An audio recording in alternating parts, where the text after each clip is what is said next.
สบายดีตอนเช้าเนาะมื้อนี้ตื่นเช้ามาค่อยก็มาเบิ่งคนดินบล็อกเอาไปไ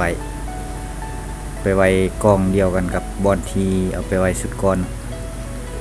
อันนี้ก็เป็นกองดินบล็อกที่ค่อยเฮ็ดสะสมมาไว้ก็ได้หลายเติบละอันนี้ค่อยก็เที่ยวคนเอาไปไว้เนาะเพราะว่าสิได้เฮ็ดดินบล็อกสุดใหม่เอามาปะวันนี้ตัวนี้ก็เป็นดินบล็อกที่ค่อยเฮ็ดไว้มื้อวันอาทิตย์วันที่23อาทิตย์ก่อนเนาะมือค่อยมานอนอยู่นี่ก็เป็นมือวันเช้าตอนแรงตอนมาค่อยก็มาซีดน้ำหดน้ำปะไว้ตื้มอีกก็เพื่อให้มันแข็งอันตอนค่อยเฮ็ดมือวันอาทิตย์วันที่23ค่อยบ่ได้ถ่ายไว้ให้เบิ่งเนาะค่อยได้ถ่ายได้ตอนมาเบิ่งหดน้ำตอนแรงวันจันทร์อยู่อีกคลิปวิดีโอนึงเนาะคลิปนี้ค่อยก็ได้มาค้นดินบล็อกเอาไปปะไว้อันนี้ก็ได้อยู่40ก้อน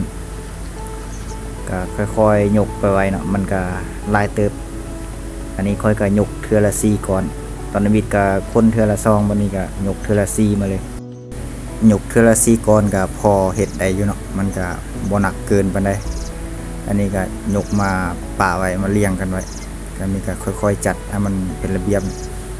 ตอนค่อยมาค้นดินบล็อกลุกมาเฮ็ดนี่ก็ตอนเช้าก็ประมาณช่วง 6:30 นนี่แหละเพราะว่าสิเคี่ยวข้นให้มันแล้วก็สิได้เฮ็ดดินบล็อกเพิ่มอีกตื่มอันนี้ค่อยก็ใช้เวลาคนสัวสิแล้วก็เที่ยวไปเที่ยวมาก็หลายเที่ยวเติมเนาะเพราะว่า40ก้อนค่อยก็ยกเทื่อละ4ก็ใช้เวลาก็เติบนึงอันนี้ก็เฮ็ดผู้เดียวคนผู้เดียวเก็บเมียนผู้เดียวอันนี้ค่อยก็ตั้งกล้องไว้ส่องบอลเนาะเพื่อจะให้เห็นภาพตอนไปค้นแล้วก็ทอนเอามาจัดเรียงไว้ก็ตัดภาพสลับกันไปมาไปสิแหละก็มีแต่เบิ่งไปนำกันเนาะ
มาฮอดตอนนี้ก็ค้นไว้เรียวเรียบร้อยแล้วเนาะ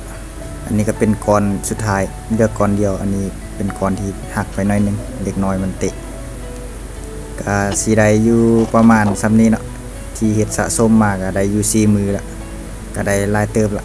มื้อนี้ก็สิได้เฮ็ดเพิ่มอีกตื่มอันนี้ก็เป็นบอนที่ค่อยเฮ็ดอัดดินบล็อกแล้วก็เอามาเรียงกันไว้บนนี้ค่อยก็สิมาปัดๆกวดๆเพื่อให้มันเรียบแล้วก็สิได้เฮ็ดแล้วก็เอามาไว้บนอีกตื่มเนาะมีแต่ถ้าเบิ่งต่อไปเนาะว่าค่อยสิเฮ็ดมื้อนี้สิได้จักก่อนเดี๋ยวสิมาไว้ถ่ายไว้ให้เบิ่งอีกตื่ม